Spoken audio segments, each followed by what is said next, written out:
Tapping విచారణ తెలంగాణ రాజకీయాల్లో సెగలు పుట్టించింది. మాజీ మంత్రి హరీష్ రావు విచారణతో మాటలు మంటలు రేగాయి.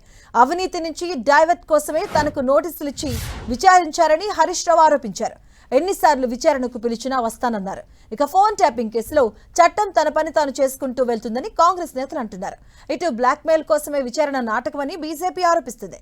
ఇక ఇదిలా ఉండగా విచారణ ఇంకా ఉందని సిపి సజ్జనార్ ప్రకటించారు. మరోసారి విచారణకు పిలుస్తామన్నారు. ఇదే అంశానికి సంబంధించిన పూర్తి డీటెయిల్స్ మా కరెస్పాండెంట్ కరుణాకర్ అందిస్తారు. కరుణాకర్.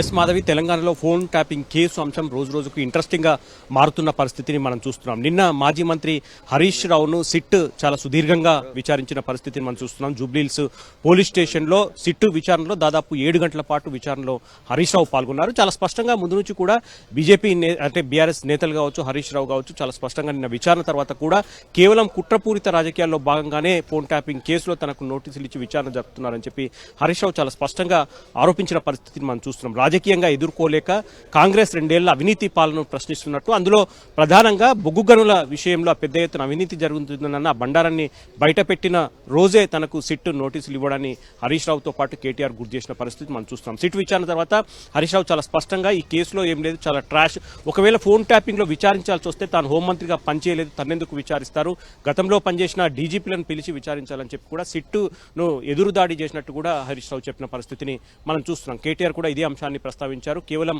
కాంగ్రెస్ పార్టీ 2 ఏళ్ల అవినీతిని ప్రశ్నిస్తున్నందుకు మాత్రమే బీఆర్ఎస్ నేతలపైన ఈ విధంగా విచారణలతో వేధిస్తున్నారని చెప్పి చాలా స్పష్టంగా వాళ్ళు ఆరోపిస్తున్న పరిస్థితి మనం చూస్తున్నాం. ఇదే సమయంలో నిన్న సజ్జనార్ కూడా చాలా స్పష్టమైన ప్రకటన చేశారు. ఇంకా విచారణ పూర్తి కాలేదు, అవసరమైతే హరీష్ రావును మళ్లీ పిలుస్తామని చెప్పి కూడా సజ్జనార్ చాలా స్పష్టంగా చెప్పడం జరిగింది. హరీష్ రావు తనయుడు అమెరికాకు వెళ్తున్న నేపథ్యంలో ఆయన విమాన ప్రయాణాన్ని దృష్టిలో పెట్టుకుని హరీష్ రావును తొందరగా పంపించామని చెప్పి మళ్లీ అవసరమైతే విచారణకు పిలుస్తామని చెప్పి కూడా సజ్జనార్ చాలా స్పష్టంగా చెప్పారు. మొత్తం మీద ఈ ఫోన్ ట్యాపింగ్ అంశం గత 2 ఏళ్లుగా దాదాపు 2024 మార్చిలో ఈ సిట్ ఏర్పాటు చేశారు కాబట్టి అప్పటి నుంచి కూడా కొంత సంచలనంగా మారింది. ఇప్పుడు హరీష్ రావు వరకు వచ్చి, నోటీసుల వరకు వచ్చి, విచారణ వరకు వచ్చింది కాబట్టి త్వరలోనే బీఆర్ఎస్ అధినేత మాజీ ముఖ్యమంత్రి కేసీఆర్ తో పాటు కేటీఆర్ కూడా నోటీసులు ఇస్తారన్న ఒక ప్రచారం, లీకులు బయటకు వస్తున్న పరిస్థితిని మనం చూస్తున్నాం. కాబట్టి ముందు ఫోన్ ట్యాపింగ్ కేసు ఎటువైపు మలుపు తిరుగుతుందన్నది రాజకీయ వర్గాల్లో కొంత ఆసక్తి నెలకొన్న పరిస్థితిని మనం చూస్తున్నాం. మాధవి, అంటే ఇంకా బీఆర్ఎస్ నేతలకు ఇంకెవరికైనా నోటీసులు ఇచ్చే అవకాశం ఉంటుంది అనుకోవచ్చా? ఖచ్చితంగా మనం చూస్తున్నాం. గత నెల రోజులుగా ఫోన్ ట్యాపింగ్ అంశం పైన ఒక ప్రచారం, లీకులు వస్తున్నాయి. అందులో ప్రధానంగా బీఆర్ఎస్ అధినేత KCR, BRS working president KTR, మాజీ మంత్రి హరీష్ రావు ముగ్గురికి కూడా నోటీసులు ఇచ్చేందుకు సిట్ సిద్ధమైందని చెప్పి ప్రచారం జరుగుతూ వస్తుంది.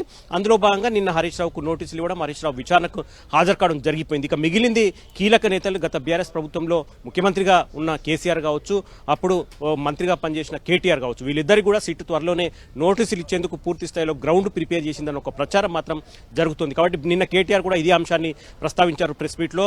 అవసరమైతే కేసీఆర్ కూడా నోటీసులు ఇచ్చేందుకు సిట్ రెడీ అవుతుందని చెప్పి స్వయంగా కేటీఆర్ ప్రస్తావించిన పరిస్థితిని మనం చూస్తున్నాం. కాబట్టి ఖచ్చితంగా విచారణలో భాగంగా అవసరమైతే కేటీఆర్ కూడా నోటీసులు ఇస్తారని చెప్పి ఒక ప్రచారం జరుగుతున్న నేపథ్యంలో వాళ్ళిద్దరికి కూడా నోటీసులు ఇస్తే ఈ కేసు ఇంకా మరింత ఇంట్రెస్టింగ్ గా మారే అవకాశం మాత్రం చాలా స్పష్టంగా కనిపిస్తోంది. మాధవి, అంటే కరుణాకర్, ఈ విషయంలో బీఆర్ఎస్ పార్టీ నుంచి నెక్స్ట్ స్టెప్ ఎలా ఉండే అవకాశం ఉంటుంది?